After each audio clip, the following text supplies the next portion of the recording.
Hello everyone, welcome to Critical Critique Pause on Point. Today we're going to be going back to our roots and covering a Giggig video by the request of Ali, so yeah. One of our very first people we covered. Yeah, one of the very first. So this is about Devil as a Part-Timer. I haven't watched Devil as a Part-Timer, but I'm vaguely familiar with the basic premise. And I've heard it's pretty good. I liked it. Yeah, and we're also joined today by Fulvanardis, or Full. How are you doing today? I'm doing alright. Alright, that's good. Have you watched this show? The show, no. I haven't watched the show, but I have watched Giggig's video on it, so. Alright, so that's good. That'll be fine. Did you catch So, he changed before you start? Did you catch he changed did he change the title? Did he change the title? He really? did. Ooh, spicy. At first it said a reverse isekai, and now it says a McDonald's isekai. I wonder if that's going to have anything to do with the video. Alright, so let's jump on right into it. So, starting the video now. Once it loads. I hit the button. Watch together. What are you doing? Come on. Video is sponsored by Crossing Voids Global. With how overdone and tired we all are of the isekai. This video is sponsored by Raid Shadow Legends. Yeah. It hasn't started for me. What the hell? Is it doing? Watch together likes to sometimes be funky. Alright, try it again. This video is sponsored by Crossing Voids Global. With how overdone and tired we all are of the isekai genre, as an anime fan, it can often feel like you're... Okay. Okay, I hit play, and let me see. Yeah, I hit play. Now it's paused. Okay. You hit play. And let me see. Okay, now you try hit and play. Let's see if it works. Alright. drowning in the pit of the same recycled ideas, the keep same three protagonists being transported to the same fantasy world, and if, like me, you've had multiple conversations with other anime fans over this exact topic, and at this point I'll be amazed if you haven't, on the odd occasion you'll meet that one pompous git who thinks they're being all original, quick being pause like, you know... before this pompous git is going to talk. I think it's a little bit misleading or condescending to say that all isekai are the same. It's basically saying that all shonens are the same.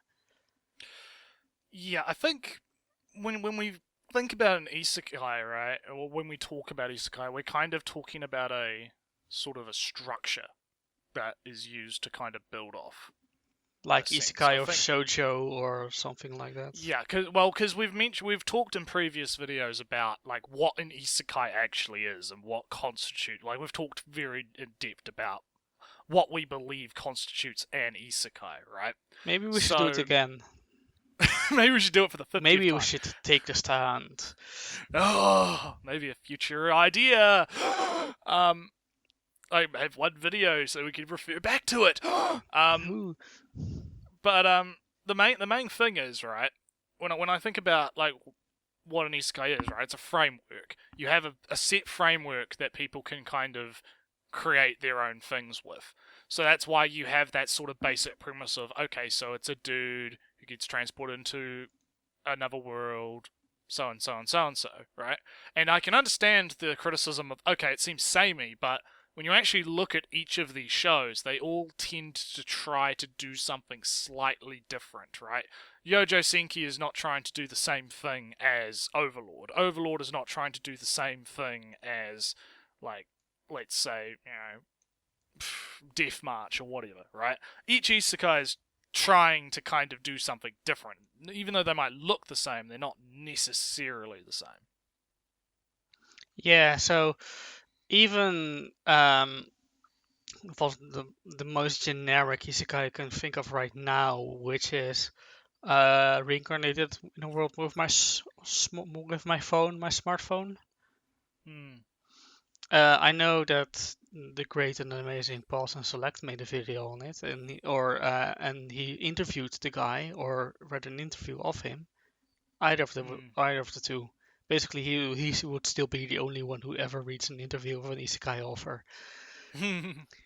But he said that he doesn't really care about how strong he is, but basically that the show is about connections. And most of the isekai shows, or I say shows, because that's even misleading. Most of them are, of course, web novels.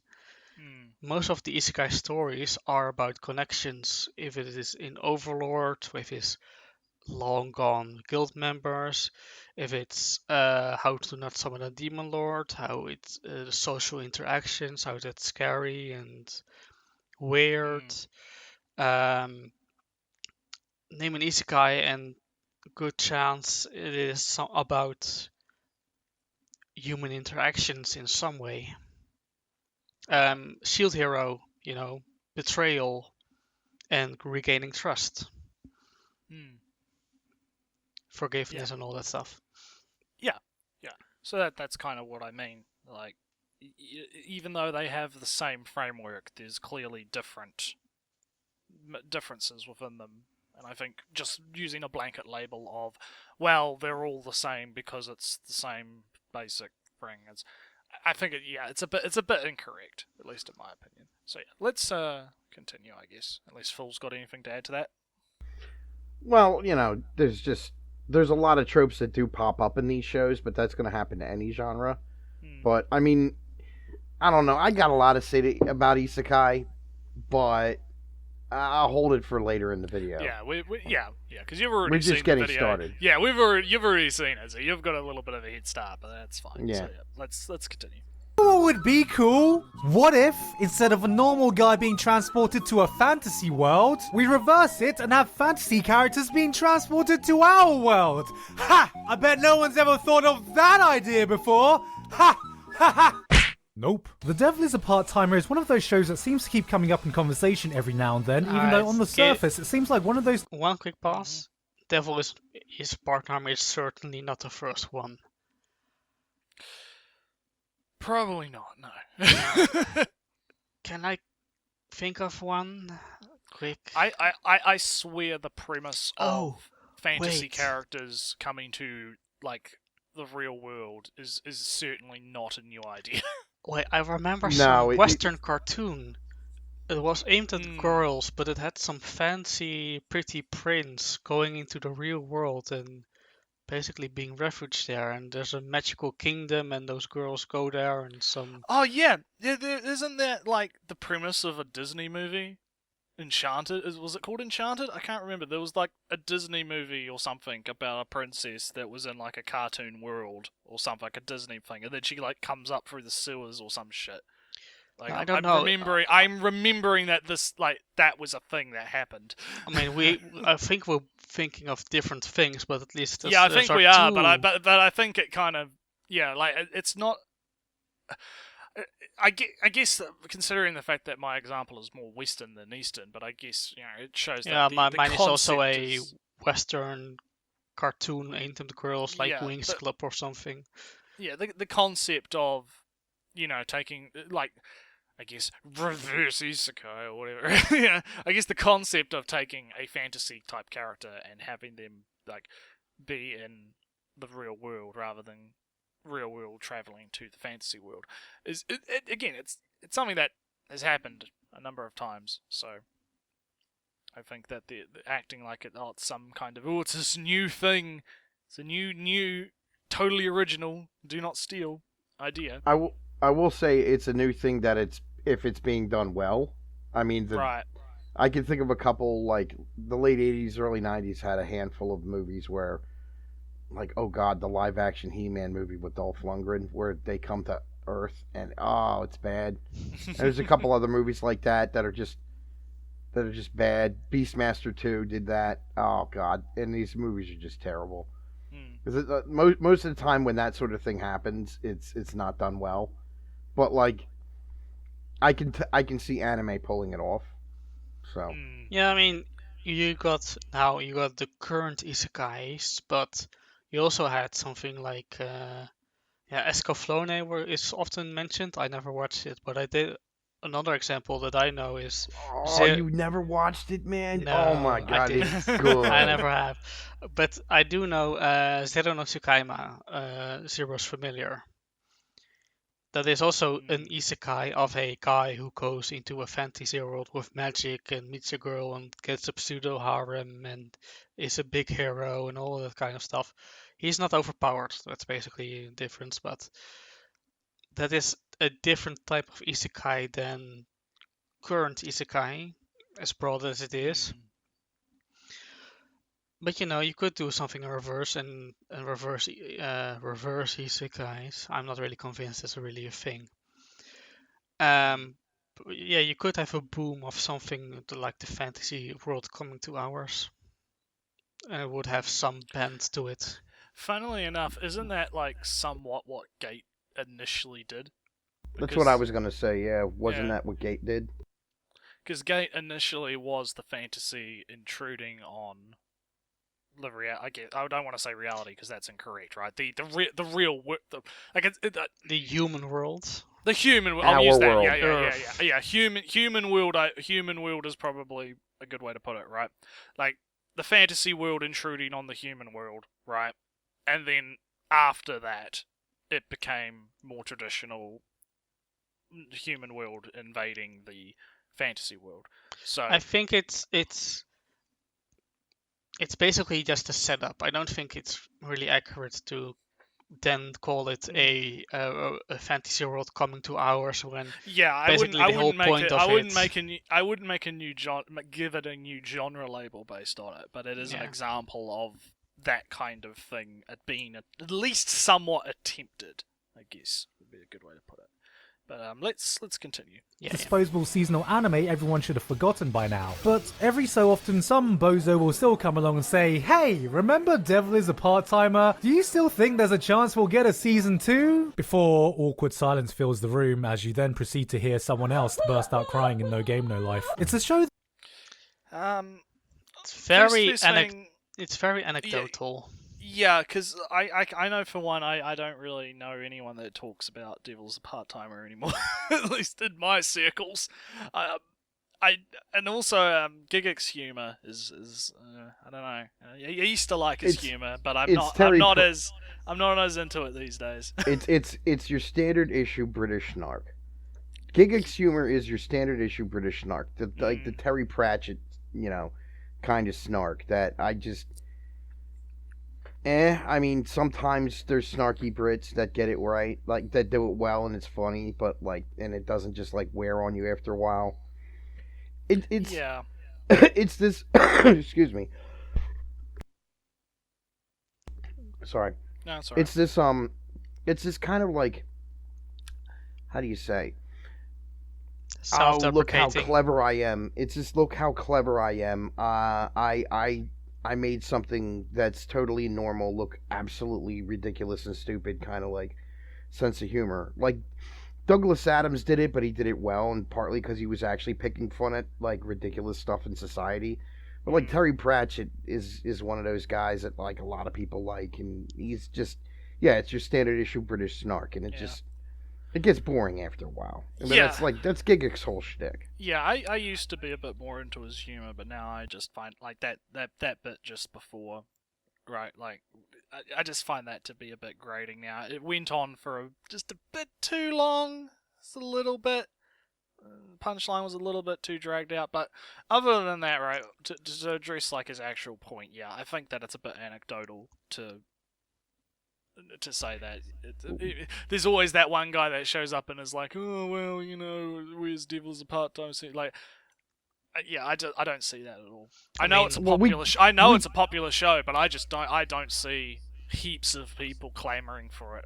Bacchanal season 2. I want it. We could go and we could deconstruct that entire segment of Gigix video for the next half hour because there's so many subtext there that's going on, the pictures the picture of all the girls talking at the bar that he chose. Why did he choose that? What's that saying? We could sit here and deconstruct that until the cows come home. Well, but the reality is he didn't really think about it and he just used some stock photos. Well, he used stock photos, but why did he choose these particular stock photos? Because they are normie photos. They are normie photos, but what else is he trying to say, dude? What's he trying to say to us? I mean, come on. Yeah, no, He- no, he- no. he I did- get what you're saying. Yeah. So Yeah, no, I get where you're coming from, right? Like, what is he attempted to convey with? Like, I think it's like both are true, right? I think he did just choose some stock photos, but I think that there's possibly some unconscious type thing going on there. Yeah, well, I mean, there always is some, but But like you said, we could overanalyze that shit till the cows come home. The main gist of it is that I think that his point is a bit anecdotal, and I'm not seeing that same thing that he's describing in reality, at least not within the circles that I follow. So let's continue. That has refused to die in the hearts of many, and having just rewatched it, I can't help but think that this is a series that would resonate with audiences even more today than when it initially aired, because it feels like a great answer to the current isekai landscape we are so used to. Right off the bat, it drops you into what appears to be the most bog-standard fantasy world plotline. You have a demon lord Satan who's trying to take over the world of Ente Isla, only to be thwarted by the legendary hero Amelia. No, not that one. In desperation, he and one of his loyal generals escapes through a portal to another world, only to find themselves in modern-day Japan, where they walk around, try to speak the language, and get hit by a truck. Not really, but that would have been pretty funny. So now he's just doing his typical thing where he just kind of goes, okay, here's the plot. yeah. A couple of jokes here and there. There's not really a whole lot to really talk about with this, but it's pretty standard Giga Kafir. I mean, it's accurate, so I don't even Yeah, really exactly. feel the need This- to this- comment on it. Yeah, the only thing I need to comment on is the fact that it's not necessary to comment on it, really. Like, but anyway, yeah, let's continue. World with limited magic and no way to get back, their only choice is to try and survive in this world by integrating themselves into society, starting by earning money and getting a part-time job in McDonald's, which, if you couldn't guess, is an obvious parody of the global fast food powerhouse you should all know. That's right, McDonald's.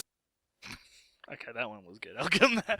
I'll give him that one. I'll give him that one. That one was alright because yeah, he had a good misdirection there. I thought that was good. Yeah.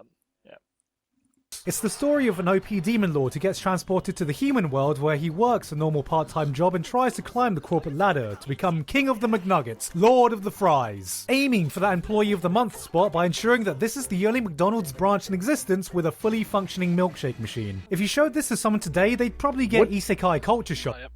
I gotta add, what's the deal with the fully functional milkshake machine? Apparently, Like, they always why- are broken or something. I don't have that experience. Neither do I. Like, Yeah. maybe where he lives, I don't know. That's Maybe- weird. I think it's a joke that he tried to make that just kind of fell completely flat. Well, Yeah. I maybe have to do some.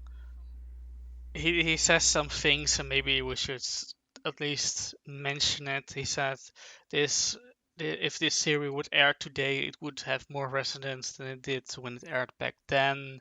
The setting is a bog standard. I don't know. Those 4 islands thing might be interesting, maybe. Very Final Fantasy, but who knows? Would this show be? I mean, I don't know. Have either of you watched it? No, I haven't seen it. No, I haven't seen it. Damn, nobody can answer this question then. Would this show be more relevant today than if it would air now than it aired back then? I'm not sure. Like not having watched it, right? I'm not sure if it would be more relevant because what he's trying to say is like it would be trend smashing or whatever, right? He's trying to make the point that we're in this current state where all isekai are the same, but then this one show is going to come. If this show had come out at this time, it would completely change the landscape, and I'm not necessarily sure that that's the case. I think it would probably get the same amount of reception that it probably did back when it came out. Yeah, this show really is. I mean, you can feel it. Maybe if you even didn't even watch it, most of the isekai shows airing now are written by amateurs, and this show, the light novel at least, isn't written by an amateur, so you can feel that difference already. I mean, Cautious Hero. Does it feel like it's written by a professional? Does Slime feel like written by a professional? But yeah, I don't know. I think it's an interesting question, but I don't have the answer to it. Yeah, let's continue. It seems like the perfect reply to the tropes we see in this saturated era of fantasy world isekai, but of course this came out just as the isekai boom was starting, and unlike a lot of recent attempts I've seen that have Well, let's pick on this anime-only perspective. Also, I want to go back a little bit because I actually want to see when it came out. Oh yeah, Yeah, I'm looking at the that. isekai boom came was out starting. in I can see it. 2013. Damn it, I missed it. Hang on. Sorry. I almost had And to unlike a pause, lot of recent 'cause I can attempts get I've it to seen come that up have on the tried to screen parody if I the pause genre, Ah, damn it, I missed it again. Is it? Hang on. No, you play. I can't I'll see it. I'll try one more time. it's genuinely entertaining and funny. One of Damn it! I miss it by like 1 second when he brings it up. Right? Right. I've made this criticism to fucking what's his name, Jerry. Right? Like Jerry Freeman. Don't flash things up on the screen if it's relevant information. Right? Make it so that people can actually read it if they want to. Right? It's not. I hate it when people do that. Oh shit! We've jumped. the biggest thing I've seen that's irked me recently is when anime Yeah, we've jumped a little bit. I'll take it back a little bit. Yeah. Oh, there we go. Okay, the mail page is up. That's good enough. So Yeah. it was April 4th, 2013. Yeah, so it's 2013. I don't know. Was 2013 when Isekai was starting to kind of boom? I'm trying to remember. It was Right. in web novels. Yeah, that's what I'm thinking because I don't know like what else came out around the same time in 2013. I don't really I don't have really access to another browser right now. So Okay, hang on. If we go to AnyChart, because AnyChart will have archives of. That kind But of the thing shit. is, I don't really care about the anime. He says this was before the isekai boom, but that is only looking at anime that is released on TV. But if you're talking about the isekai boom, that happened way earlier in web novels. Maybe I'm wrong, but even Shield Hero started like 5 years ago, longer. Yeah. So yeah, you yeah. can say from the moment Shield Hero came out, was a big boom and whatever, but it came out like it started 5 years ago. That for those first chapters, those first Okay, so- episodes. Okay, so Devil as a Part-Timer was spring 2013, and according to AnyChart, some of the other things that came out around the same time, sorted by popularity, was Attack on Titan Season 1, My Teen Romantic Comedy Snafu, Date Alive, Orimo 2, Railgun S. I'm looking for isekais, by the way. Flowers of Evil. Yeah, I'm not seeing a lot of isekais in terms of anime. No, but Well, you usually see the boom happen in light novels, manga, or in this case, like Ellie was saying, in the web novel scene. Yeah, It just took a while for them to. So, it took like 2 or 3 years for them to catch on.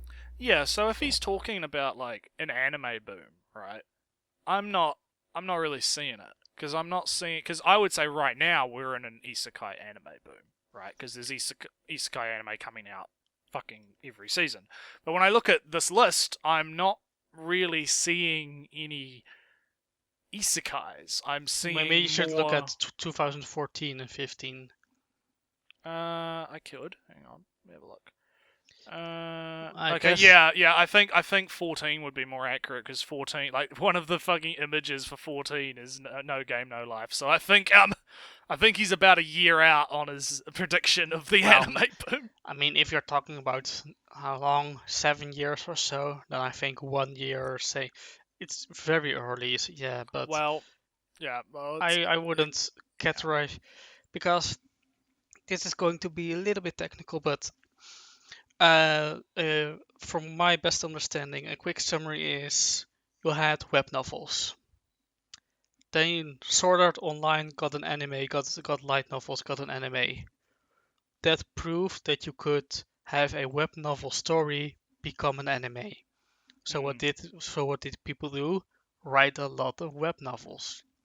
right. So, and from that point on, web novels got adaptations. and after that, and in that time also, you got this community growing, this Shosetsu site that became super popular, and then from there, stories from there got animes and light novels, manga, and animes. So people were going all in on that site, and from that site is all curated and reviewed by all authors each other, and all they read each other's stories. So becomes a little bit the samey in that sense, the same style. And that's how you get shows like Cautious Hero today, because the author of Cautious Hero also read Shield Hero, also read you also read 10 other stories that never got a anime and only got a light novel. Right.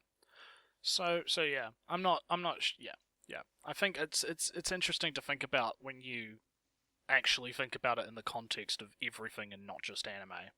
Like when you don't view it in a vacuum, right? When you actually view it as this is the cause and effect of these things, right? It's actually very interesting. But of course, Gigguk's doesn't go into that, is he? He's not going to go into. He's going to talk about, okay, 2013, that was the year that the isekai boom happened, and even though that's probably, I wouldn't agree with that. Well, let's be honest, his viewers are primarily comprised of people who aren't going to dig that deep either. Well, I would argue that that's even more reason to dig deeper. I would argue that if your audience is people that are possibly, how do I say this in a way that doesn't come off like an arsehole? Right? I agree. Like how would I say this in a way that doesn't come off like an arsehole? Like uneducated. Just come off like an asshole. Yeah, uneducated, right? Like let's say if his viewer base is mostly uneducated, casual on the topic. Fans. Let's say they're casual fans. Casual maybe would be a bit less harsh, right? Oh man, no, you can't say I'm casual. I'm a precious snowflake. But you get what I mean, though. If his audience is in fact casual, right? I think that's even more reason to go more in depth, because I feel like if you have I don't want to say he has the responsibility due to his size and his audience, right? But I think that you should at least attempt to educate if you're in a position where you can. Or educate yourself. Or educate yourself so that you can better educate others, right? So I feel like him going deeper would be very beneficial to assisting, right? Because imagine if he actually did go into what we just talked about, the idea of, okay, so Sword Art Online came out and that, showed that it could be done, and then people started to do it more, and then this created a new supply and demand within the community, etc., etc. It's like, it would be interesting to kind of highlight that kind of cause and effect. However, no one does it. And we're stuck here on, anime. This anime came out then, and that is totally new and revolutionary. Never came out of nothing. Gigguk's knowledge level, right, is 100% surface level. And if you examine the way he's trying to be, like, this is the funny thing. I usually compare most of these guys to the legendary Demolition D, who I hope someday will come back from Avalon and draw the sword from the stone one day and reclaim the throne again and save England, like I mean like anime, and like I kind of like you gotta compare him to, because even though Demolition D wasn't like hyper educated and all this, one of the things you see with him in his videos and you just like watching his stuff is there's real passion there. Like, he's not doing this for clicks or for views. Like, he left because like YouTube was being a real pain in the butt. Yeah. From what I recall, but he still like streams on Twitch and stuff like that. But he streams and he does, like, I've watched a few of his movie nights before. They're quite fun. And you watch but like you watch his old videos, and dude, sometimes, man, I'll be dead honest, like I will revisit them. Yeah. I will go back and revisit his old videos. His videos on Eva are really good. Yeah. His videos on yeah. Eva and talking about, because you can tell that it means a lot to him, right? Yes. And it's not just like this idea of like, because I mean, this video fucking opened with a goddamn sponsorship, right? And I don't want to say that taking sponsorship money and all that's necessarily bad, right? I get you got to pay the bills and shit, but when you watch a Demolition D video, especially like the Eva videos and how he does his jokes and all this other stuff, you can tell when he's talking about stuff that he's really passionate about and he's really getting like deep into it, even if he doesn't necessarily, like as we said before, even if he's not necessarily educated on it, he kind of makes up for it with that sort of raw passion that he has. And I think that that's something that we're lacking a lot within the modern kind of anti-Trump Well, sphere. the problem, and you said like what you said about Gigguk is you said like I don't blame the guy for taking money. I don't blame him, but I do blame the system, and I see the worst thing that ever happened to YouTube was when they allowed monetization. I actually don't Because disagree. I don't disagree with that at all. And I've been saying that for a long time, and I'm finally starting to hear some people agree with me, and it's like, wow, yay. But like, yeah, I mean, and that's how you get guys like Gigguk. Do you think Gigguk would be doing this if he wasn't getting paid somehow? Well, I Like, mean, let's be dead I honest. mean, the interesting thing is that he used to. Because let's remember, Gigguk is a very old channel. He's been around for quite a while. That's right? true, but would he have moved on to something else though at some point? It's an interesting question to think about, and I definitely agree with you. Because I'm not as old as you, right? But but I am old enough to have grown up in the era of YouTube going from what it once was to what it is now. And I do remember when monetization became a massive thing, and just how that kind of changed the entire landscape of the site, right? Absolutely. It used to be amateur night. It used to be Newgrounds. It used to be a lot like Newgrounds, you know? It used to it used to be people making things for the passion of making things, right? Or because it was used to fun. be Exactly. I mean, kind of like what we're doing here, because we do this because we find it fun, right? But the issue is that it went from being mostly people that were doing things just because, you know, they could, because it was fun, because they enjoyed the passion of creating something, into people trying to chase the algorithm, doing all these different tricks and doodads to try and trick the algorithm to get your video on the trending page and all this other stuff. And I think it's harmed kind of a lot of the content that we see on YouTube. And it turned it into an arms race. Yeah. I mean, that's literally what it did. Like I've seen this. It's funny. I've seen so many things turn into arms races. I've seen, like, just about everything in some way, shape, or like games, especially, man. Games all turned into arms races and stuff. And YouTube did the same thing. It turned into a sort of an arms race. It's like, can I hit that algorithm right? And they changed all the algorithms and everything like that. They're strangling channels, and it's like, oh yeah, well, this content is the new hot thing. I should do this, right? Instead of doing what you actually want to do. Yeah, exactly. And instead of doing what you want to do, and it used to be that people would get noticed, basically just by, in some cases, by dumb luck, but then like word of mouth would pass around. I mean, do you remember Tay Zonday and Chocolate Rain? Ah, yes. Come on, tell me you remember that. Yeah. That can't happen today. No, it can't. That will never happen today, dude. And that's the thing. Like, for a couple months, that guy was a celebrity. Everybody knew him. Everybody knew his song, and he was, and he was just an average Joe who was making a song. And that's the like. And now it's like YouTube's a career. Yeah. Okay. Like, but yeah, that's. I don't think Gigguk. I think Gigguk would have moved on to something else, because the thing is, like, the passion's not there. Yeah. I don't see an ounce of passion in anything he does. Like, people will criticize Digibro, and like, I mean, what's his name? The Libido came in the other day, did a pretty brutal takedown of Digibro.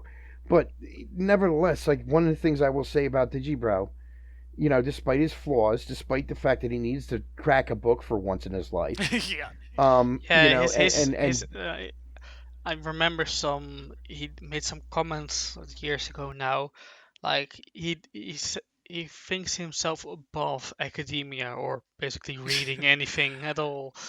I'm not surprised. well, as somebody who works in academia, he's right. 'Cause, but like, let's Yep. let's leave that aside Yeah. for now. It's We just get like, but I'll let you. that's get, how yeah. bad academia is. But Yeah. the thing is, though, he's got like one thing that Digibro does have that I will never fault him for, that I will always compliment him for, is that Digibro, despite his lack of knowledge, despite his lack of self education in this, you know, and trying to find out more, like despite his totally millennial, I'm wonderful in everything I do, attitude, despite all that crap, right? He has a real, absolute, genuine, honest to God passion and love for anime, manga, and Japanese pop culture stuff. Yeah, he And wouldn't that's put what as much work into the videos that he does actually put work into. Because recently, I think he has dropped off quite a bit because he's been doing the rant stuff for money and that kind of stuff. But he's doing what he thinks people want. yeah, when he did does stuff that he clearly wants to do, right? You can tell that he is actually very passionate about it. But it's interesting because then you can also tell when he's doing stuff that he's like the rants, right? Like, you know, he's just doing that because he gets paid to do it, right? You could tell that he's putting out the rant videos because people pay him $15 a month to get a rant out of him, and he can just quickly. And they're not even that. Not even that entertaining. Yeah, he can just, like, the first few were kind of, like, sometimes they're entertaining, but most of the time it's just him giving his opinion on a thing, right? And it's like, it's easy. That's easy as shit. He just pulls out a camera, he fucking records him saying whatever the hell he wants to say, and then just pumps it out. But the issue, I think, with that is he's doing more of that and less of the stuff that I actually watch him for, right? Like, I watched him for stuff like his SAO and his Asterisk War analysis, and I'll defend his Asterisk War stuff because I thought that was a really interesting and good series that he put out on that. I think it was actually very good. But it's just, yeah. I think he's. I agree. I think his Asterisk War videos aren't as bad as people say. You know, and actually, like, I think personally the best part was where he compares Asterisk War to Chivalry of. Fuck yeah. That was the best part. Yeah, so that was. I mean, honestly, that should have been the only video he made. Yeah, that was the only video he needed to make. Yeah, it was the only one that needed to happen. He reiterates. I mean, basically, and that is actually key, because what he does there is he shows us. Here's something that works. Now, granted, it doesn't work well, but it works. There's the oh, sorry, I hate interrupting. Sometimes I do because of the delay, right? But go ahead. There's the glimmer of something, like there's the rough diamond, right? That's what he sees in Chivalry, right? He sees that kind of like this kind of works. It's a little bit rough. If we actually took this as the example and refined it a little bit, we might actually have a really good gem here. And I found that to be really interesting, how he compares and contrasts something that doesn't work, like Asterisk War, with something that has that little glimmer of this has something that could work if we just kind of push in this direction a little bit, right? And that's actually a really good way to critique a work. Is to take something that does work and compare it to the thing that you're doing and say, well, here's what this does right, and this will help illuminate what, you know, that does wrong and why it does it, why it gets it wrong. How does this succeed? How does that other thing fail? And that's like one of the easiest ways to, you know, comparing and contrasting. It's one of the easiest methods of critique. And I mean, once upon a time, they used to teach it to you in middle school. Yeah. So. Yeah. Maybe they should start. Where you live, at least. We're being very international here, so be careful what you say. Yeah, we've been going for a bit, but I think this is actually a really good discussion though, and part of why we do these videos is more so just to have the discussion with the video up in the background. But yeah, I think let's continue. But it was very good. boom was starting, and unlike a lot of recent attempts I've seen that have tried to parody the genre, it's genuinely entertaining and funny. One of the biggest things I've seen that's irked me recently is when anime has tried satirizing itself. Every so often you'll find this moment in the show that thinks it's being clever and funny when it tries to make a joke by calling attention to this trope you're used to seeing in anime, like, hey look, a naked Like you do? Yeah. I was Like, gonna and say. You're he's going- critiquing and this is a yourself? recent thing. This did never happened before. Doesn't every single genre of anime do this? Like Moe, Oh, dude, oh my Slice god. of Life Moe does this. Shonen, I mean, Shonen is very guilty of this. Dude, there's shows have been doing this like for decades, man. Come on. He's gonna sit here and like, I mean, the one that pops into my head from the '90s is Martian successor Nadesco, which is is absolutely hilarious, or Excel Saga, or like they all like make fun of tropes, point tropes out. Like, I mean, God, Excel Saga reenacts certain scenes from older anime from like the '70s and '80s and '90s and stuff. I mean, he's acting like this is new.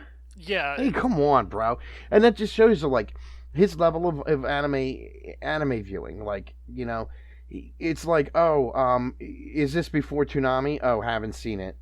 And like that drives me crazy. Like, when people want to hold forth and speak on anime like they're some kind of authority, and they've never seen anything from like, and I'm not even talking like early Toonami, like, you know, like mid 2000s Toonami. Like, oh, this is before like 2005. Oh, haven't seen it. It must be old, you know. And it's like, or just like, not even it must be old. It's like, haven't seen it at all. Well, like, dude, then you don't know anything, man. Yeah. Like, people will pop up and say like, oh my god, this is doing something so fresh and original and new. And I'm like, yeah, they 10, 20 years ago, man. If They did this anybody constantly. says it's too fresh and original, they haven't seen the thing that aired a year before it that did the same thing. Exactly. And yeah, definitely. I think again, it's the self-parody aspect is something that is done, and it's not even just anime specific. Like self-parody happens all the time in a lot of different mediums and genres. It's not those kind of references are not just limited to, you know, the anime genre. And I think again, it's like you said, it's a byproduct of his surface level kind of, you know, consumption, I guess. But there was a couple of other things that I'm trying to remember that he mentioned there as well that I thought were kind of interesting. I kind of want to go back and hear it again. I want to rewind it. Yeah, let's have a listen. to parody the genre, it's genuinely entertaining and funny. One of the biggest things I've seen that's the isekai boom was starting, and unlike a lot of recent attempts I've seen that have tried to parody the genre, it's genuinely entertaining and funny. One of the biggest things I've seen that's irked me recently is when anime has tried satirizing itself. Every so often you'll find this moment in the show that thinks it's being but I thought he was talking about how what was he saying? Like, that it was genuinely funny, genuinely like, funny, stuff. Very objective. Yeah, like I was unlike most attempts. That's what I was kind of like picking up on. Like man. I was kind of picking up on that, but I thought he said something different. I thought he was saying that it was like one of the only ones that was funny or whatever. But I think that's okay, because that type of thing is a bit of a subjective type thing. So I'm not too worried about that. But I don't know. I feel like it's a little bit of a generalization. Kind of, it is. If he had said, yeah.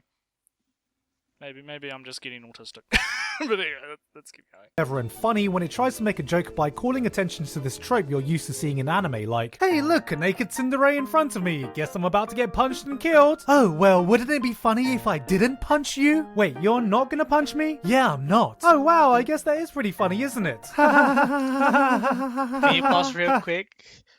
I like this because it really, the mother being there really enforced this more family-friendly approach to this scene rather than it make it more sexual.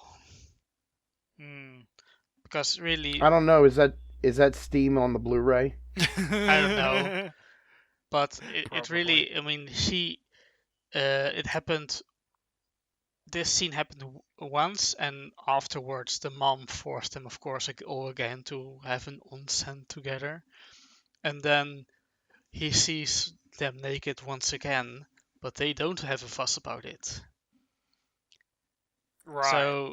So So what you're saying is this is not like this is possibly more of a setup to another joke, because I haven't watched all of the show. I dropped it admittedly because I wasn't too into it. But Yeah, like from what it's sounding like is that this is a setup to a joke rather than the joke itself. well, no, I see it more as a progression of their relationship, where they are just seeing each other as friends and close comrades and nakama and all that stuff, rather than, oh no, I'm naked.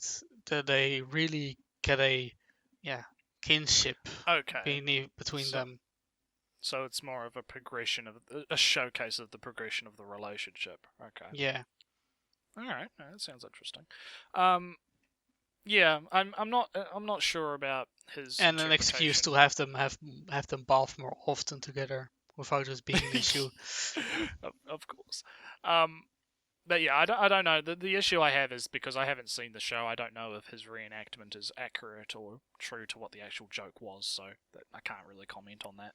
Maybe the first one, but after it's basically a setup for a different thing. Yeah. All right. Let's continue. This is funny. The entire joke is just them discussing that that thing that normally happens in anime? Well, that thing you thought was gonna happen isn't actually gonna happen. なんかラノベみたいだな。 I bring this up because while the plot description can make the devil as a part-timer seem like an attempt to satirize the current isekai landscape, it never feels like it's actively trying Wait. to do so, because it's one not. quick moment. This is a 6-year-old show that came out before. Hey, pause. Yeah. Yeah. What yeah, was his but- joke? What was his joke with the McDonald's or McDonald's? It was referential humor to a popular. You thought it was one thing, but it was another. Ha ha ha ha ha ha. Ah. It's like And I actually gave him credit for that because I thought that was actually a pretty good execution of that. Nah, man, he hates So- it. He hates it. It's the most awful form of humor. It's quite interesting. Yeah. So what he said there is like, and I also find it interesting how, like, if you read the, he mentioned that if you read the synopsis, it makes the show sound like it's trying to parody the current isekai landscape. I find that rather interesting because, of course, the show came out before the current isekai landscape. I think he's going for So- more. I think he's going more for a more prophetic thing than I Alright. mean, It's, and it could be true because this show or this. I don't think so. I'm falling into the trap of the animes only. Now this light novel existed before it, so how long before? I don't know. Maybe it caught wind of this new isekai boom and decided to write a novel about it.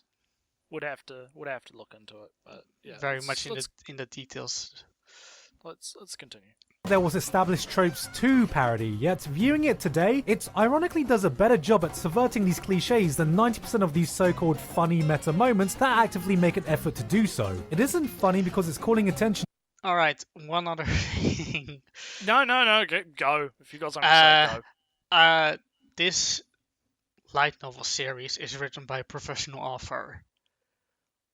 The shows that he's criticizing for being unoriginal are written by amateurs. That's a good point. Mm. That is a good point. And you know what? I keep forgetting that you said that this is written by a professional. Because, yeah, no. And that's the thing is like, I'm pretty sure it's I written mean- by a professional. yeah, I mean, I have a lot of bugaboos with the freaking light novel industry and the way it's done, and you know, and I've read a couple articles about the light novel industry, and the more I read, the less I like it. But it's like, this is written by a professional writer. You said, okay, that, and so basically, what this really is this is almost like a veiled criticism of the light novel industry by him holding this up and saying, well, this is everything I like about the show, but he keeps taking these like side jabs at at the light novel isekai. At the amateurs. You know, Mm. yeah. And he's not pointing out though that they're amateurs, right? That's He the doesn't thing. Though. know. He's not pointing out that. Yeah, he's not pointing out most of them. Yeah, you're probably right. He probably doesn't know. I'm just doing a quick little Google. Let me see if I can find out anything. Yeah, update to your policy. So apparently the author published manga. I think I found his My Anime List page, but I'll link it in the chat, even though I know chat won't be able to see it. But I'll link it in the chat just because it looks like he doesn't have a whole lot of published work. Well, I think according to Wikipedia this. in this case is more helpful because Mm. even when looking at Yeah, like the I'm offer trying to of find it. the offer of Yojo Senki I read recently is also based off a web novel. Web yeah, novel, no, it light it gives the novel, name of the etc. author of the light novel. It says Satoshi Wagara, Yeah. of course, in it, but it doesn't have a link to his name, which may mean that yeah, I mean he must not have an entry on Wikipedia himself. Yeah, it doesn't seem so, and it doesn't look like he has a whole lot of work. I'm not sure about some of these others. Well, my Wagahara, best sorry, understanding of should how said. the light novel industry works is to basically submit a story, and then when it's accepted, you're basically going to write it, and then you're in with that company, and then you'll keep writing until the next story. But anywho, yeah, I just wanted to look that up just to see what they've done. But yeah, no, I can see where you're coming from, right? If it's a professional versus amateur, right? Or even not even professional versus amateur, just good versus like mediocre. Beginner. Yeah, that's what I mean. Like, if you look at it, it seems to be more that he's trying to critique like a more wider thing than just like he's trying to critique a more wider thing, but I think he's doing it unintentionally. Yeah. In a sense. Also, remember Sword Art Online? It started out as a web novel, and the first season is a blatant power fantasy, shallow characters. Main character gets a harem. Time, and then it's evolved over time as the writer has become more experienced. I thought I from what I understand, Sword Art Online started out in the 90s. I think, and it wasn't a web novel because it didn't really exist at the time. Heard, I could be wrong. I could be wrong. I think I have heard that he was working on it for quite a lot, like a high school type thing. Like he had been working on like the concepts and the ideas for quite a while before he actually kind of formulated it. Again, don't quote me on that, but that's just of what I vaguely remember. And also lots of remembering going on, but I remember reading that his novel got picked up, or his web novel got picked up and turned into a light novel. Right. Huh. Okay. Yeah, I know. I never knew that Reki Kawahara had written. And what I said, then. Because his web novel got picked up, the first one basically. Yeah. Lots of people. And then that sparked. Yeah. Because now people use web novels as kind of like talent snapping.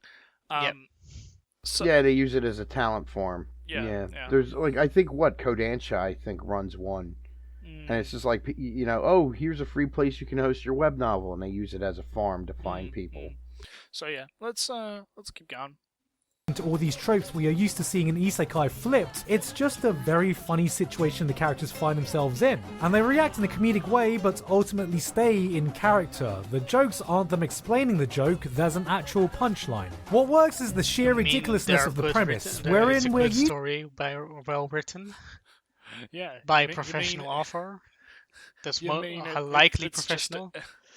You mean it's just a good written show / work, not just like again? It feels like it's more just the fact that it's a really well written and decent show. I don't think it actually has much to do with the fact that it is like isekai, quote unquote, right? I think it's Yeah. just got something to do with the overall quality of the work rather than the fact that it is in a specific genre. Because, I mean, it could be in a completely different genre, and if it's well written, it's well written, you know? Like, could say it about a lot of works, couldn't you? But, yeah, let's keep going. To seeing a normie otaku protagonist doing fuck all with his life, arriving in Middle-earth for some high-stakes world-saving quest, here the stakes are reversed, and we get to see a world-conquering demon lord just dealing with the sheer terror that is our mundane, normal, daily grind. It's the classic fish-out-of-water scenario with a reversed fantasy twist, Now, and yet... hit pause for a second. That is such an angle that he could have talked about so much that it, what is the challenge of our world? Yeah. And it's the daily grind. Like, that is the challenge of the modern world. The white collar sweatshop, the office space, story. And like, that is such a thing he could have zeroed in on and talked about, right? But no, he's got to do his friggin' pocket review of this damn show, and it's like, no, man, you could have actually done some like real analysis on this. There's an interesting topic to be had, definitely. Yeah, is this a theme? Is this actually a theme throughout the story? Because like one of the, I don't know, I haven't seen it, but like that's something like what is the existential horror of our existence today? Where we live in this, world where consumed product is the what gives your life definition. We live in this rat utopia, right? Yeah, and we're all Nietzschean last men, and like that could be such an angle for analysis of this story.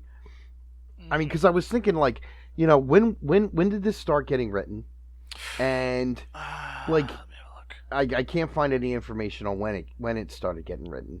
Oh damn! I just dropped it. Okay, according to AniList and their entry on the source material, it says that the start date was February the 10th, 2011. 2011 is when it started getting published. Yeah. But, I mean, when was it written? And, like, how old is this guy? Hold on. Does it have his age on Mal? No, it doesn't have his age. He looks kind of young, so, like, But, like, I remember, like, during the 90s and early aughts, there was this thing with, like, the Frieder thing, where you had all these guys who were basically NEETs, but they had a job. But their jobs were shit jobs. They were working at, the 7-Eleven or the Family Mart or something like that, and they, these were just dead ends where they're like jockeying a register, like in Clerks, and like that was everybody was complaining for like 20 years. They were complaining about the Frieders, and is this him, like remembering if like did he have days as a Frieder? Is this him channeling like his experiences? Like what's going on in this show? Is there, does the devil character, does the main character experience freedom because of he's working this BS job? That's interesting, because when you think about, like, okay, so he's a demon lord. What were his responsibilities as a demon lord, right? He's a lord, he's a ruler, right? When you think about, like, again, I'm making blatant assumptions because I haven't watched or read anything, but like when I think about a demon lord, right, I think about someone who is a leader, someone who he's leading an army, he is a commander, he has these responsibilities to his men and all this other stuff. You take that kind of person and you put him in like a mundane modern day scenario where he just has to work a 9 to 5. What if there was an angle where that was liberating to him? He's free of that. Absolutely. He's free of that responsibility. He doesn't have to command troops or try and conquer the world and, have to do all these different things and micromanage all these like logistics and stuff, right? That a commander would have to do. He just has to flip burgers and put salt on fries, right? And that would be an interesting thing to talk about, assuming that the show supports it, right? Or like you could use the show as kind of like a springboard to talk about that topic of what if, right? There's a lot of stuff you could do there, but of course, instead of doing that, we're getting the surface level kind of, well, the show kind of, it does the thing where it parodies the tropes, but it does it better than the other things that parody the tropes, so that makes it good, and, that kind of thing, like, that's the issue I'm seeing with this video, is, again, it harkens back to the criticism of Gigguk, that it's just surface level. I can spoil some bits about some or answer some questions. Ooh.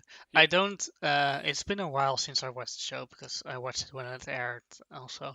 But it doesn't really go into the freedom bits of him, but it is a weird passion for him to work there.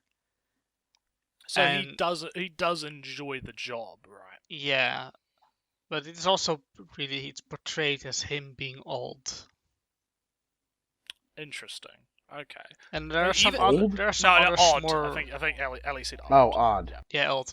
There are some other theme things, but it's been a while, so I can't really recall the more minor things. But even that's interesting. Like he enjoys the work. That you could go into. Okay, so why? Right? There's layers going on here, right? That I could see being interesting to have a discussion about or talk about. But of course, Gigguk's not sparking. I guess he is sparking that discussion because we're talking about it. But like he's not intentionally. Not intentionally sparking that kind of interesting discussion that I think we could have about shows like this, right? Because there's more than one that you could probably find. But yeah, let's keep going. Somehow, compared to what we see today, still feels oddly refreshing. And this has helped with a great dynamic between the cast members. Sadao, Amelia, Ashia, Chiho, Lucifer. It isn't just the fact that the devil is working at a fast food restaurant. What Chiho gets, right? Yeah. I was like, yeah. Boobies, am I right? Yeah, I guess. Yeah, and no, that's a jab. Like that's not. Oh, look at this. That's a joke, but it's a jab. Right. Think about that for a second. Yeah. It's the fact that the cast retains the same dynamics you'd expect in an epic fantasy story while having to keep it up in a modern setting. Mao's accompanying general, Ashia, tries to remain loyal to him throughout, serving him in any way possible. But of course there's no realms for him to control or armies to command, so he serves him the best way he knows how. As a stay-at-home housewife. Then there's Amelia, who has to deal with the internal conflict of finally confronting the all-powerful Eamon Demon Lord she spent her entire life fighting, only to find that he's actually a normal, hard-working guy, unsure if he'll one day turn again, and has to maintain her world-saving hero status while holding a telesales job. It's a balance that just gives the cast some great chemistry when it comes to the comedy without making anything feel forced. Like, a lot of people may see Amelia as your typical tsundere, but given the context, it does make sense why her attitude towards Mao is so cold. And also, I like tsunderes. Yeah, he's going to pause on this for like 2 more seconds. Yeah, lots of talking, lots of things I don't really can bother to disagree with. Yeah, most of that I'm just like, alright, I guess, fine. I don't really have an objection or a thing to say about it, really. I mean, sometimes my ears perk up with some minor thing that I forget to the next second, or because he formulates it weird or whatever. Yeah, it's quite quick, scattershot all over the place, but I think that's partly because 10-minute 56 video. 1 hour and 6 minutes. Yeah, boy. See, we don't care about that 10-minute algorithm bullshit. Yeah. You're gonna be sitting here for fucking 3 hours listening to us talk about a 10-minute video. But no, I don't have anything to really say about that. I think it's just more kind of like going over things, praising the show because it does the tropes good. Yeah, I like the show because I like it. Yeah, it's pretty basic stuff. I can't really critique it, but let's continue. I don't know why I said that. I didn't really have anything else to add to that point. Speaking of Amelia, she herself is a playable character in today's sponsor, Crossing Void Global. Here we go! Here we go! It begins! let's see what his advertising game's like, guys. Let's And I just wanted to take a second to talk about that. Crossing Well, Void Global was an Don't all-star pause turn-based. at any. Oh. Don't pause under any circumstances. All right, we'll let him do the advertising, and then we'll talk about it. RPG So he says with 1 over second, 25 anime but franchises, if including you would Devil's count the Part-Timer, seconds, Index, Durarara, Toradora, Spice and Wolf, it's a Oreo, lot of SAO, seconds and by now, more. right? Yes, you can collect all your best boys and girls Well, he's from probably Pirates in paid Battle. to have So, at least you a know certain what that amount means? of footage and a certain amount of Use all the yeah, original a characters certain amount of from footage and a certain including amount of Kota's all-famous railgun, time Naruto, that he Starburst, devotes to Dream, it. and then Oh, Shizuku. look To at get all his these paycheck. characters.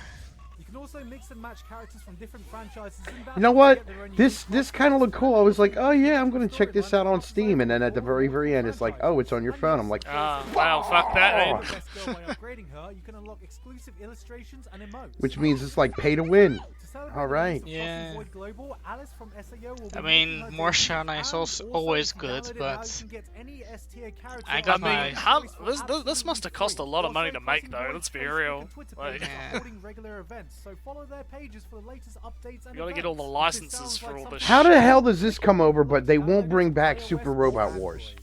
I don't know. I think it's done now, but we'll talk about it a little bit. Okay, so I mean, his advertisements, it's fine, I guess. I don't like. It wasn't It's an annoying very advertisement. long. Like it's It's a bit sev- long. it's 70 seconds. Yeah, so it's 70 seconds of advertisement. It's not terrible, I guess. It's I mean, more we've seen than- worse. It's more We've than seen- 10 It's more than 10% of his video. Yeah, that's a problem. Dude, that's a problem. Dude, my boomer ass parents watch actual television. You know how many freaking minutes of commercials they sit through, Dan? Oh More- man, yeah, I know that feel. Don't worry. More Back in than you're American, right? American. the day. Oh man, but so again, I don't. As I mentioned before, I don't actually have a problem with this, right? I don't have a problem with him getting paid for this. No. It's just that I don't know if this is a good implementation. Like right in the middle of the video, segue it in. You're slam it in. looking for something to criticize about this. Dude, Yeah, I am. Think about that yeah, for I a second. am. That's a problem. Yeah, It again, really isn't. he's He's just doing his job. doing his job. Can't. Yeah. The game did look okay, like you said, and then of course it's for phones. And Yeah. and the only good mobile game is Girls Frontline. Let's be real. I'm sorry, I won't touch that thing with it, and I'm sorry. 'cause you- But it's got good story Yeah, though. China- It's fine. It doesn't- China, dude, China. Nah, okay, nah, I China. get you. Don't worry. That's fair enough. That's fine. There can't be skeletons in Girls Frontline. If there's no skeletons, I can't play it. Yeah, fair enough. No, fair enough. Fair enough. No, the best game, of course, is Fortnite. Oh yeah, you gotta get the Zoomer Fortnite going. Yeah. Yeah. But yeah, it's don't worry. advertisement. Do people Don't still worry, play that? loyal viewers. I don't actually play Fortnite. Apparently, Yes, he does. apparently people still play Fortnite. I don't play Fortnite, so I wouldn't Man. know. I mean, My sometimes I nephew open up a plays it, game. but he's 12. Oh, Hmm. sorry. Sometimes I open up a game of Apex Legends or something. Mm, yes, yeah. You play the intellectuals battle. Yeah, where Apex you Legends. work together and stuff. Ugh, God, Interaction, teamwork. Ugh. teamwork, tactics. Oh my god, it's too much. But yeah. Anyway, let's keep going. Getting back to The Devil is a Part-Timer though, it's fairly safe to say that if that's all there was to the series, it would surely get dull. I've seen enough anime that have tried to live off of one running joke alone, and the literal devil getting outrageously fired up and motivated about selling special peppered fries can only go one so point, far. Thankfully, it because does it's- have a Because it's not really interesting anyway.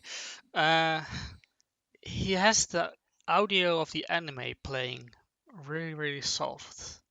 Hmm. And it's bothering me just a little bit. Just wanted to mention that. Is it just a little bit too loud for you? That just started.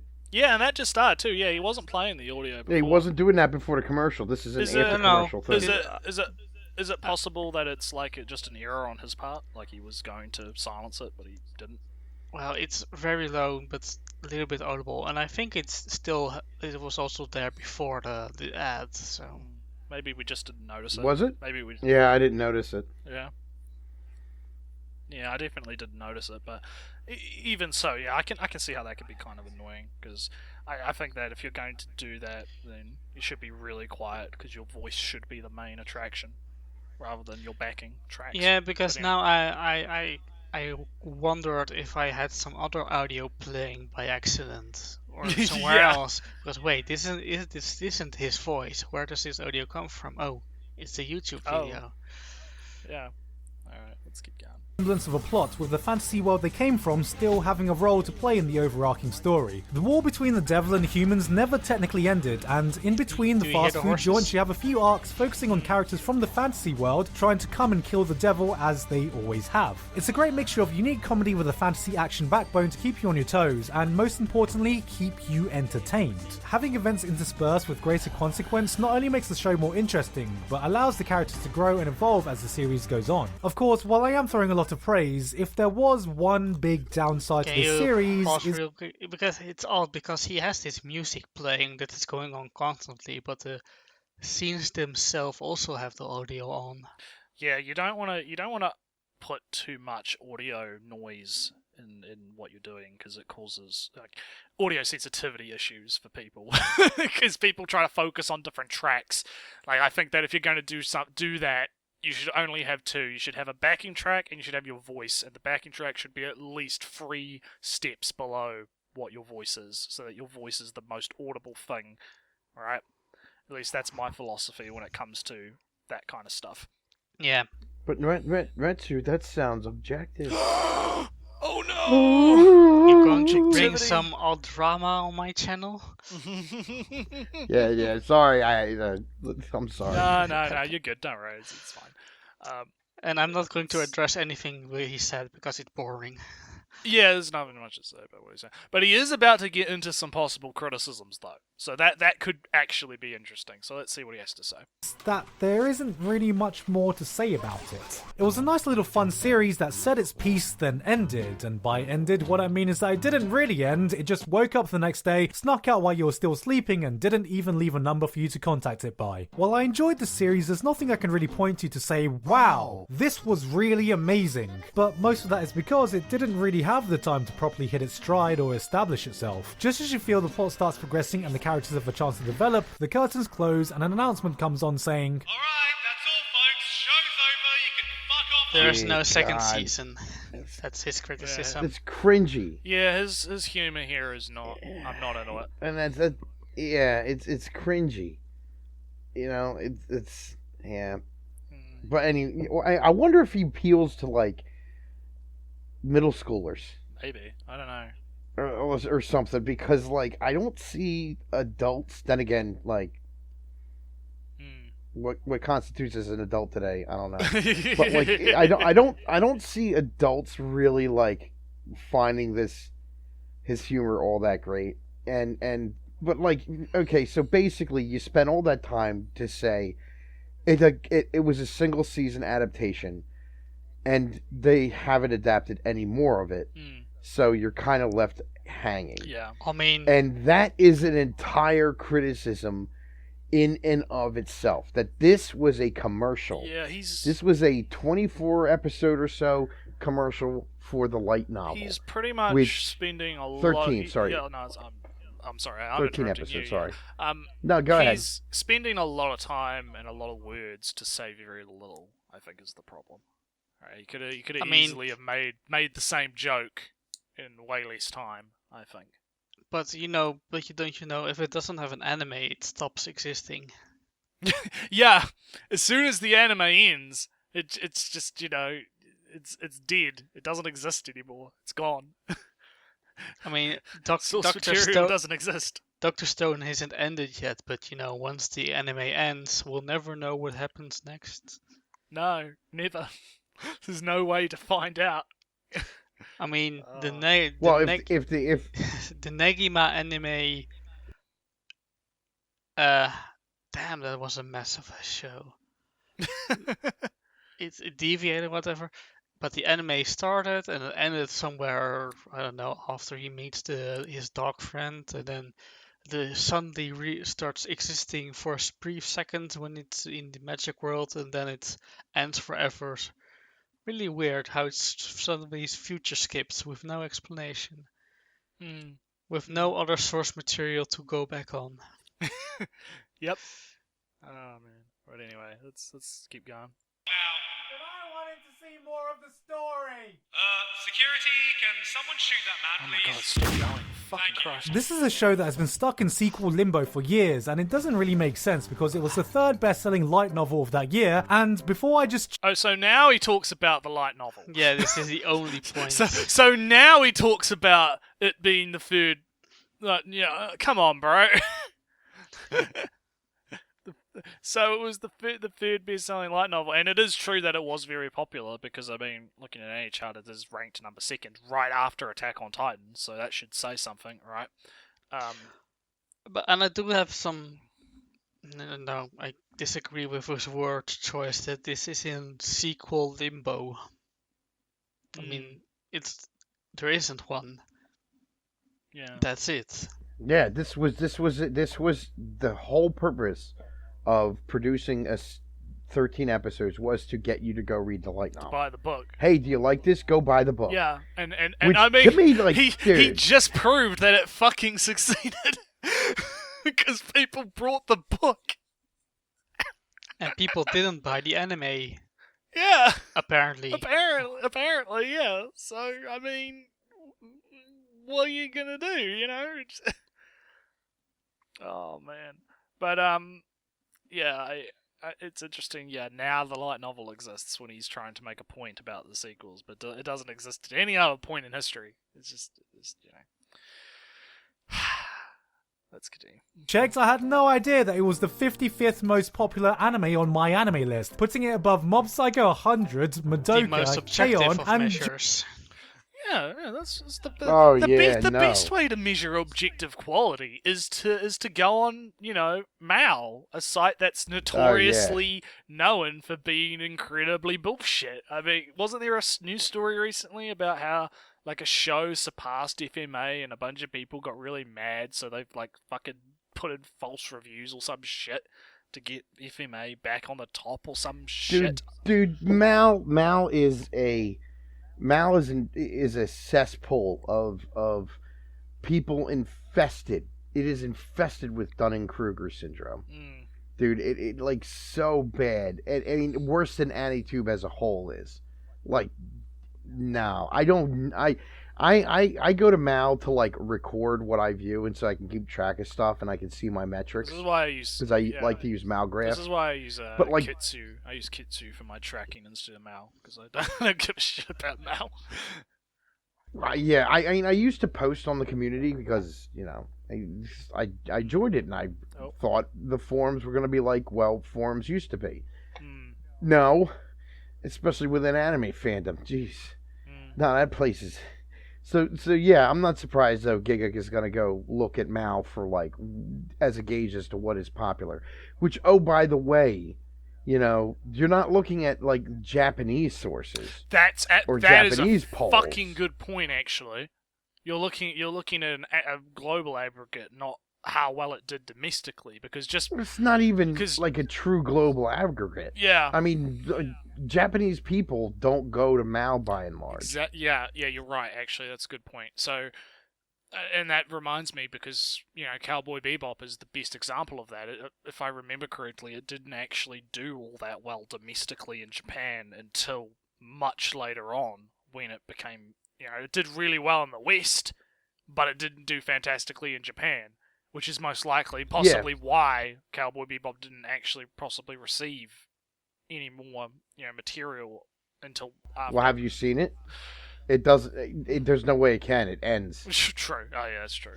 Yeah. It has an ending. Yeah, but that's what I mean, though, right? Like, I think that again, this is the problem with looking at things in a vacuum and thinking, okay, well, it's popular on Mal, so that like the reasons why something doesn't get a sequel are numerous and can be very complicated, right? Maybe it didn't do well as domestically as Mal would make you believe that it did. Maybe it flopped and it didn't sell as good. The light novels definitely sold good, but that doesn't mean the anime sold good, and vice versa, and such.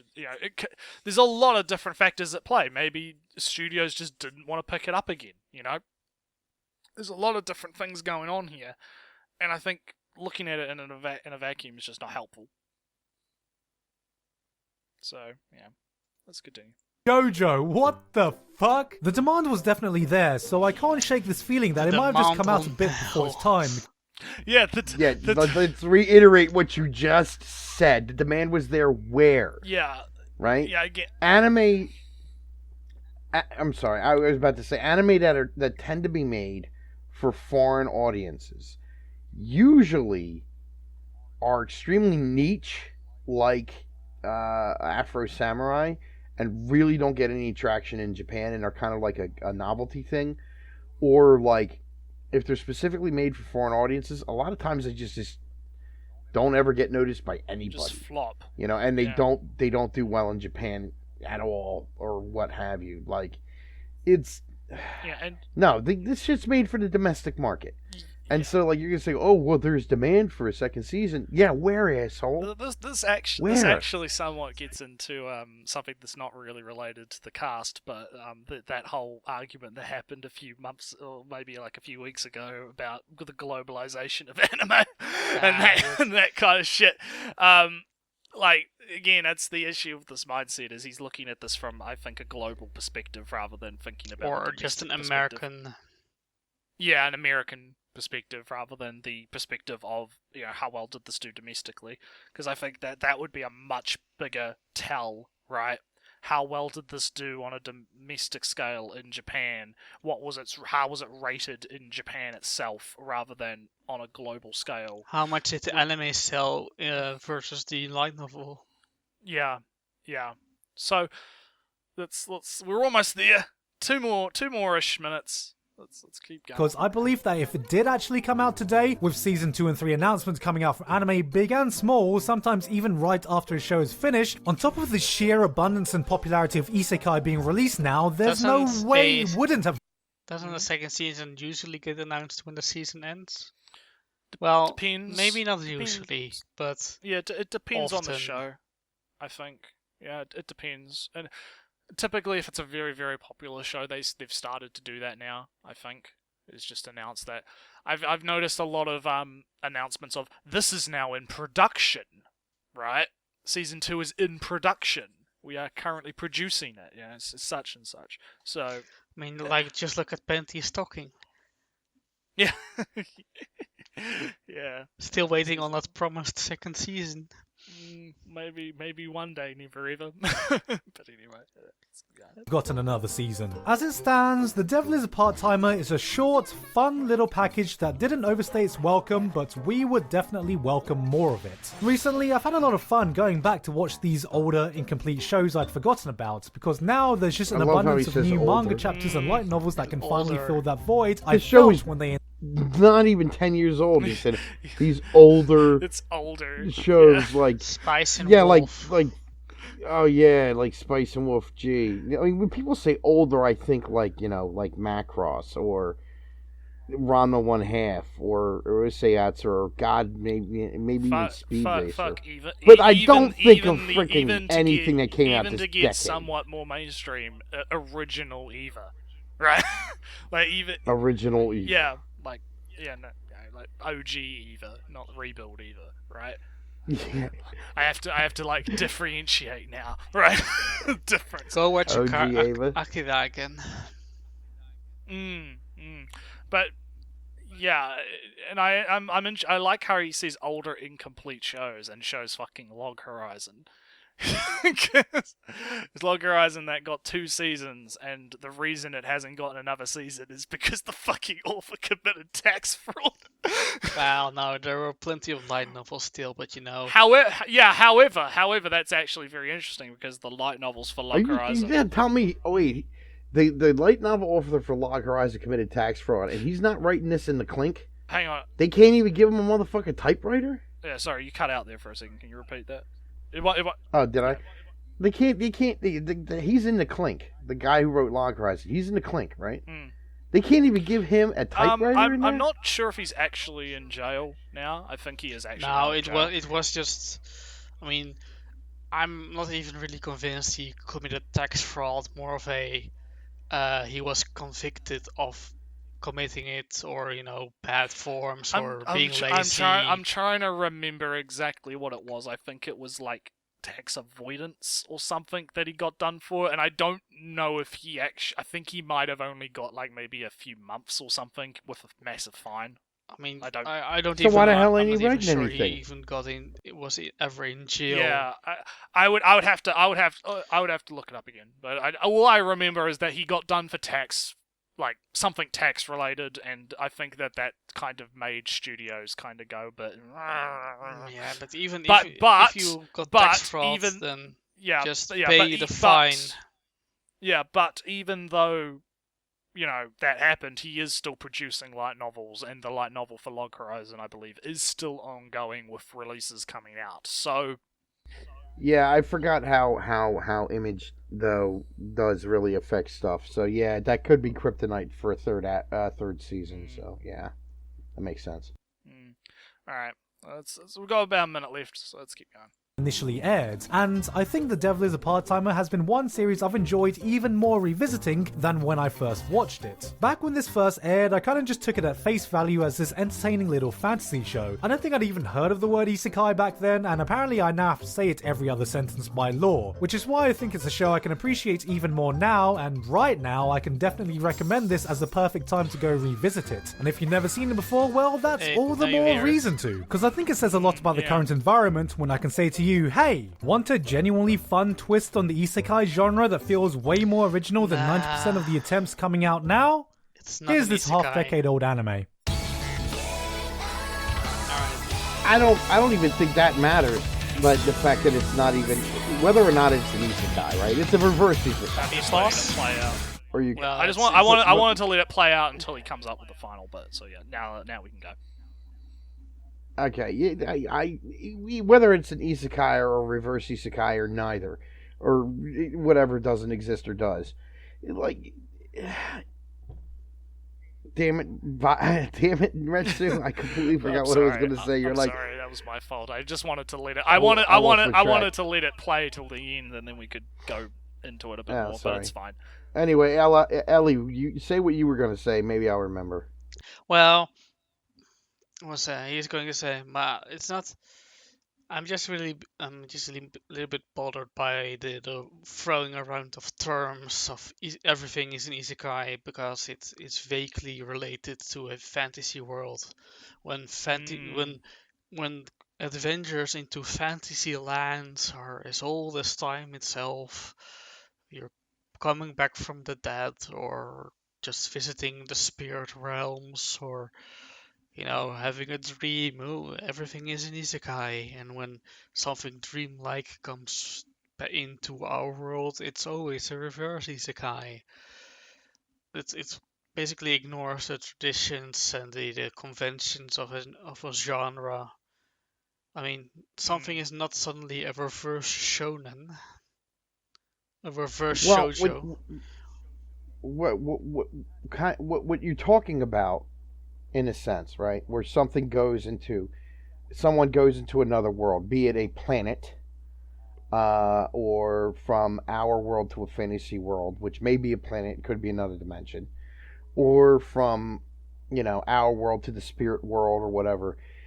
I mean, you're right. These stories are as old as time itself. The thing is, they all have something from the medieval travel logs and the Renaissance travel logs that were published, to these like imaginary voyages of like the 1600s and 1700s to different worlds and stuff, to the Chronicles of Narnia, or John Carter of Mars. They all have something in common, and that's this encounter with the other.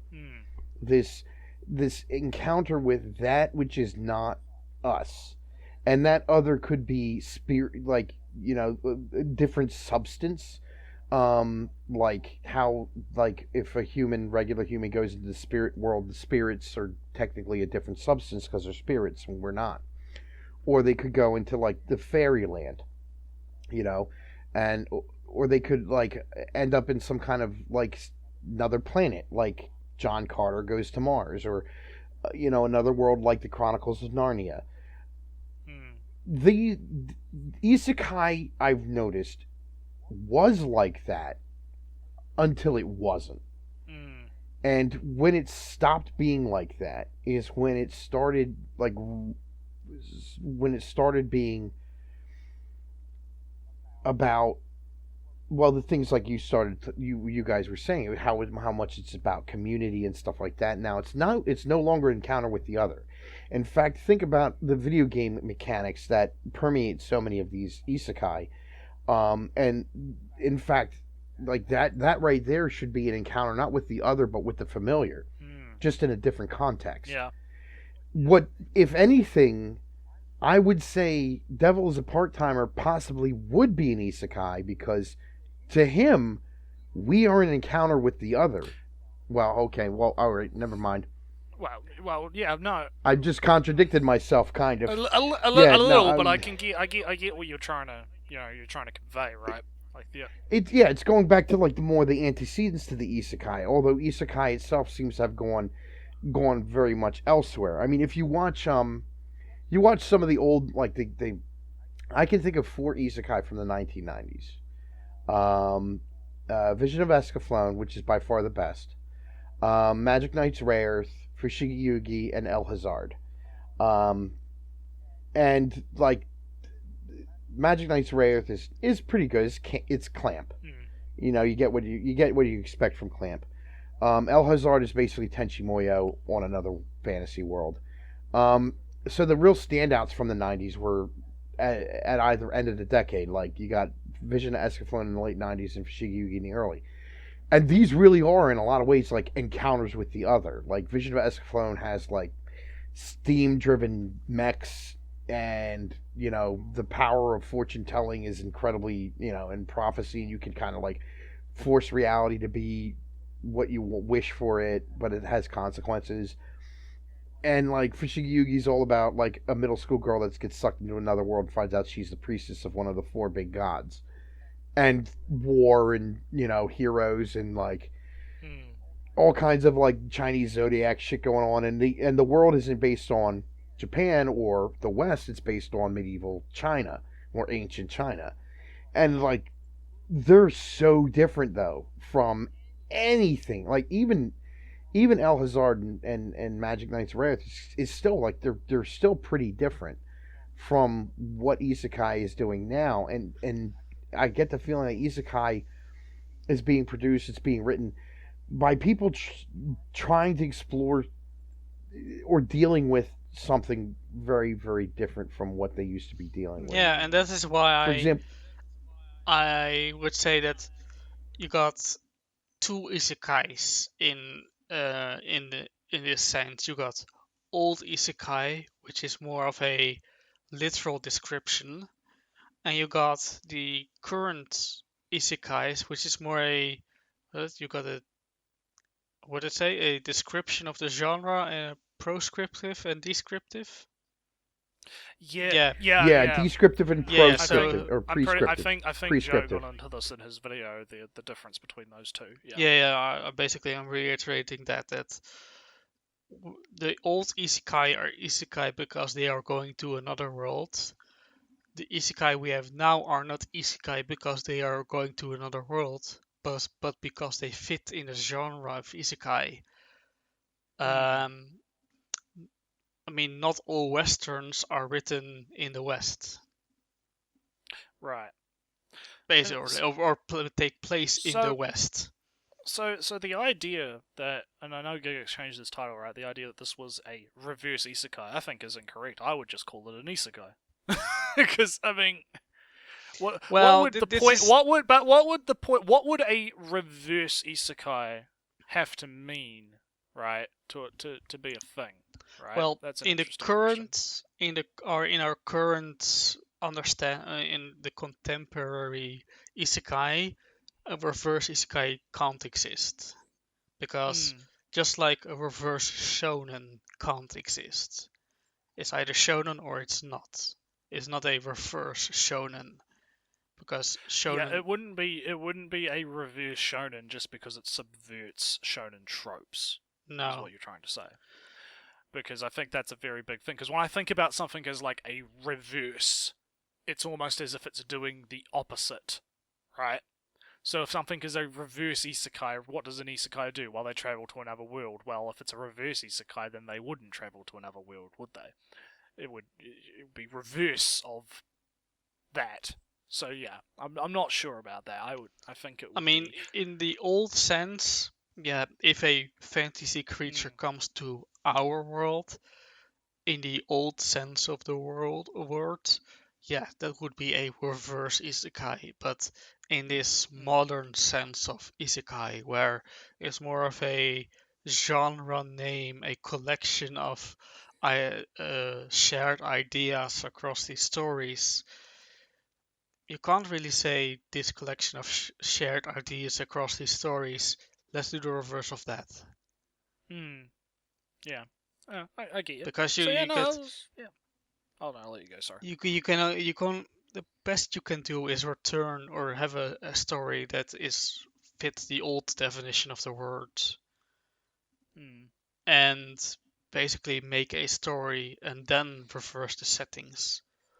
But Right. doing the just reversing, just having a magical character come to our world and keeping everything else the same, that would be very much a still in fits in isekai. You're not just reverse isekaiing that. Just like if you Alright. have a shonen, yeah, last example, just like if you have a shonen character who doesn't fight, is a pacifist, doesn't partake in tournaments, but whatever, takes care of plants. Oops, there are shonens that do that. So yeah, you can't escape it. All right, yeah. I think that was really good.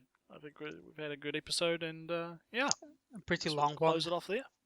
Yeah, pretty long one, but we had some really good discussion in Yep. there, though. Yeah, and really, I'm really good. thinking of doing a really taking the stand of I specifically think isekai. taking the stand just on the topic of isekai as a whole might be a very good idea. So then we can just reference back to it when we need something when it comes up. I don't know. I mean, having studied genre before, it's like one of the things that you always run into is like, how do you define a genre? Like, how do you define film noir? How do you define science fiction? And every single time I've read a book about a specific genre, be it film noir to science fiction or fantasy, there's always this debate in the opening chapter of the book that is saying like, well, this is what this person, and basically they all come up to like, well, it's hard to actually delineate what something is or isn't. Yeah, but that's that's the problem. The fact of life. That's the fact of these semi-genres that are broad and more of a amalgamation of ideas that can be. You got Gates, where characters can travel back and forth, and you got No Game No Life, where it's a one way and never will come back, and a video game setting very much inspired like Log Horizon, and a video game start as in Overlord, but then it disappears. And finding a common thread and a one definition of isekai across all these all these stories is basically impossible, because even Remonster is very different, because it starts off in a sci-fi world before coming to a fantasy world. So one definition is never going to work.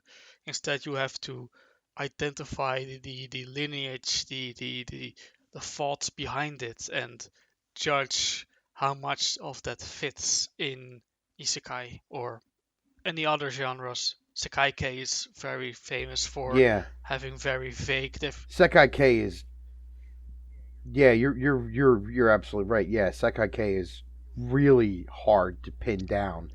What I found is more helpful, instead of like trying to delineate the boundaries of a genre is a lot of people do what they do is they say, well, here are common elements that will appear in a genre and that will help you identify it. Yeah.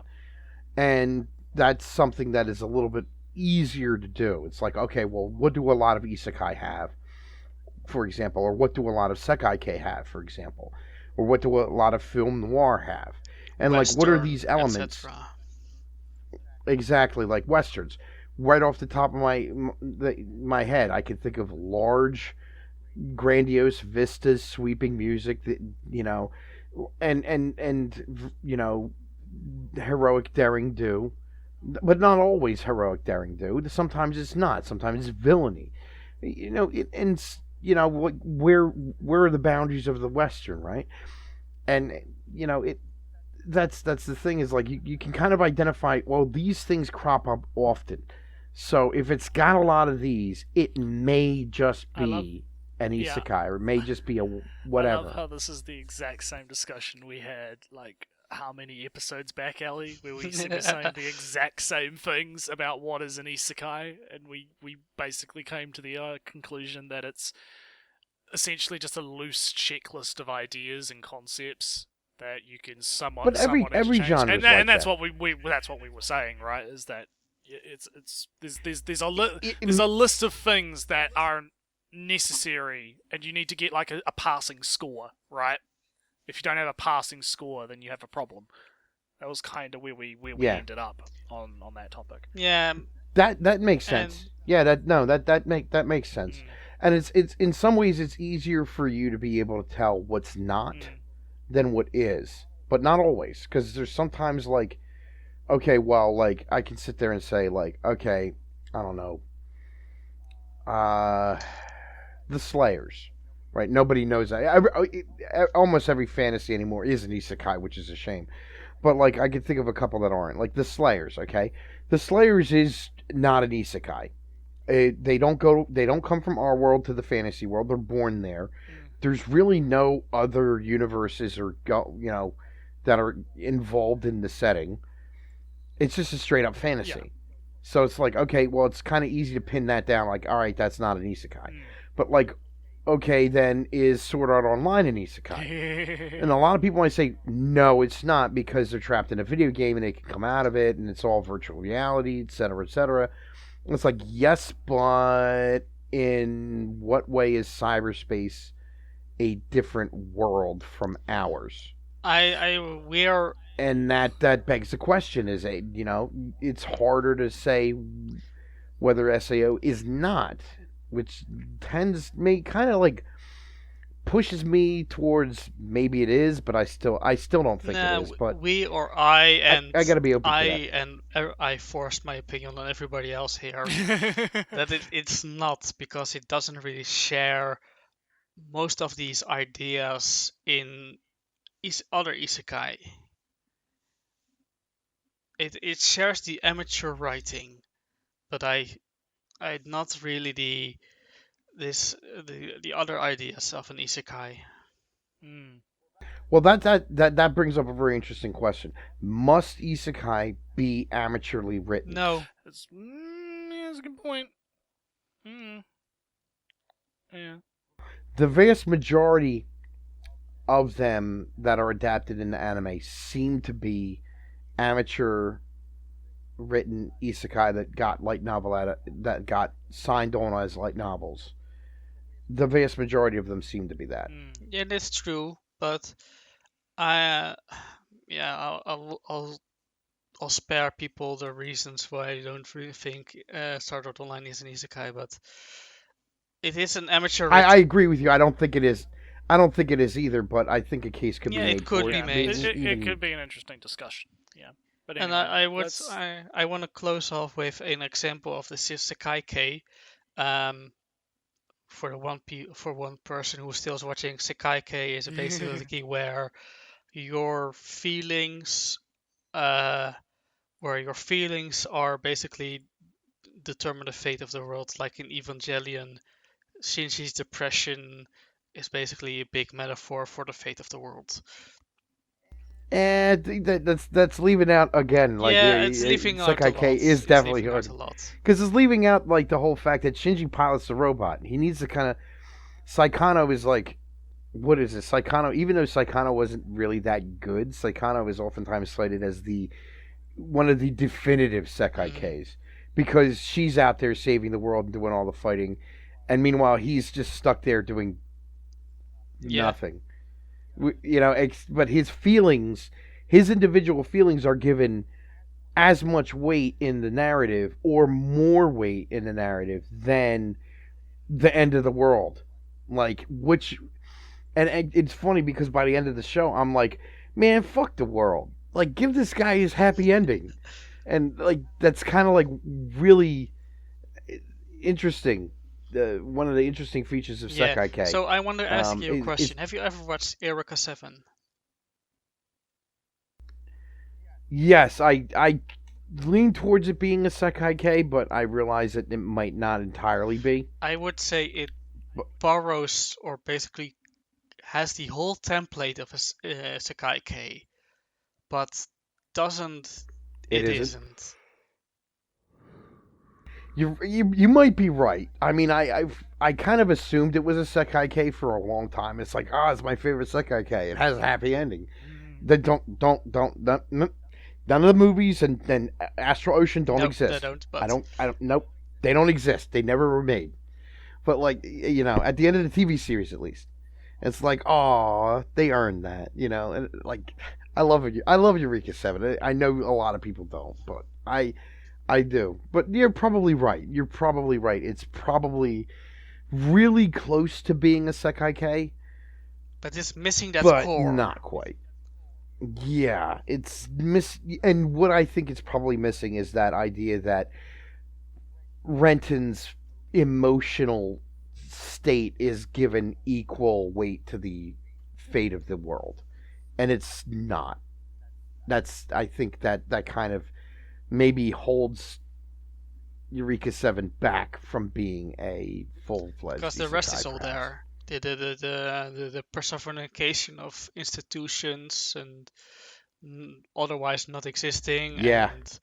And fate of the universe depends on feelings, but the core of that main character really having that emotional impact is really not there. I mean, his love for Eureka is one of the driving forces, but like aside from that, like his own, like his own feelings about like the fate of the world, he still cares about it, right? Whereas if you watch something like Saikano, and I haven't watched like the UFO Summer or whatever that show is called, UFO no Natsu or something like that. Yeah, it should be right. Yeah, I haven't watched that yet. I intend to, because that's supposed to be a quintessential Isekai K. But Isekai K? In Saikano, like, yeah, we're talking about Sekai K, right? Isekai K. Isekai K. That's what I heard anyway. Right. Well, I think it's time to do the slow fade out that Ellie likes to do.